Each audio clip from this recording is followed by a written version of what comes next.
মানুষ এত অহংকার কিভাবে করে? তারা কি দেখে না যে কত অহংকারীর অহংকার মাটির সাথে মিশে গেছে?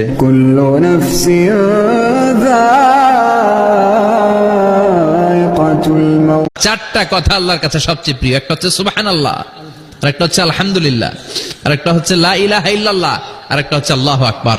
বিসমিল্লাহির রহমানির রহিম। ইযা জাআ